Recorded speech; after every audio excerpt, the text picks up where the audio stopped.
Hello மக்களே, welcome to SPS infile YouTube channel. இன்னைக்கு பார்க்க போகிறது இன்னைக்கு அமேசான் பிரைம்ல ரிலீஸ் ஆன சுபேதார் அப்படிங்கிற ஹிந்தி படத்தோட ரிவ்யூ தான் பார்க்க போறீங்க. இந்த படத்துல அனில் கபூர் லீடா நடிச்சிருக்காரு. இந்த படத்தை டைரக்ட் பண்ணவர் சுரேஷ் திரிவேணி. இப்போ இந்த படத்தோட ரிவ்யூக்கு போறதுக்கு முன்னாடி என்னோட சேனல் இப்போ தான் ஃபர்ஸ்ட் டைம் பார்க்கணும், சப்ஸ்கிரைப் பண்ணி சப்போர்ட் பண்ணுங்க. வாங்க இப்போ மூவிக்குள்ள போகலாம். படத்தோட கதையை பொறுத்த வரைக்கும் அனில் கபூர் ஒரு ரிட்டையர்டு மிலிட்ரி மேன். அவரோட வாழ்நாள் ஃபுல்லாவே நாட்டுக்கு அர்ப்பணிச்சதுனால ஃபேமிலியை சரியாவே பார்த்துக்க முடியாம போச்சுது. அதனாலேயே அவங்க ஒய்ஃபான குஷ்பு இறந்துடுறாங்க. அவங்க பொண்ணு பெருசா அண்டர்ஸ்டாண்டிங் இல்லாம இருக்காங்க. ரிட்டையர் ஆனதுக்கு அப்புறம் ஒரு மாஃபியா, அதுவும் மணல் அல்ற மாஃபியா கிட்ட ஒரு பாடி கார்டா போய் ஜாயின் பண்றாரு. ஜாயின் பண்ண ஆரம்பிச்சதுல இருந்தே நிறைய பிரச்சனைகள், அவருக்கும் இந்த குரூப்ல இருக்கிறவனுக்கும் சண்டை வந்துட்டே இருக்கும். ஒரு பாயிண்ட்டுக்கு மேல பெருசாகி பூகம்பமா வெடிக்கும். அது என்ன பிரச்சனை, அதுக்கப்புறம் என்ன நடந்தது அப்படின்னு பாக்குறதா இந்த படத்தோட மிச்ச கதை. இது ஒரு ஆக்ஷன் ஜானர். இப்ப இந்த படத்தோட பாசிட்டிவ்ஸ் அண்ட் நெகட்டிவ்ஸ் பார்க்கலாம். எனக்கு முதல் பாசிட்டிவா தோன்றது அனில் கபூரோட ஆக்டிங் வேற லெவல்ல இருந்தது. ஒரு மிலிட்ரி மேன், டிசிப்ளினா இருந்த ஒரு மனுஷன் இந்த நாட்டுல நடக்கிற விஷயங்கள்லாம் பார்த்து எந்த அளவுக்கு கொதிச்சு போறாரு அப்படிங்கிற விஷயத்த சூப்பரா காட்டியிருந்தாங்க. அவரோட எக்ஸ்பிரஷன்ஸ் எல்லாமே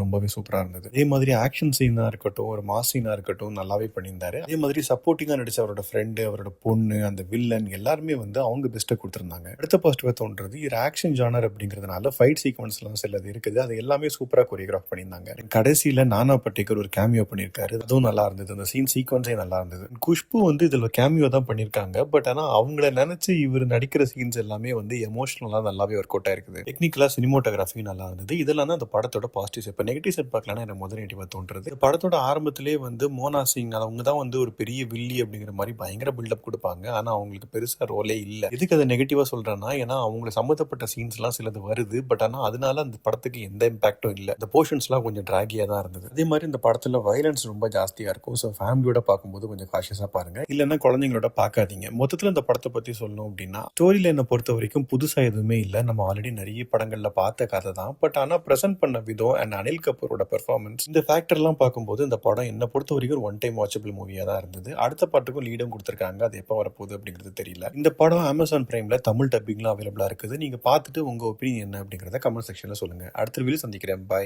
டேக் கேர்.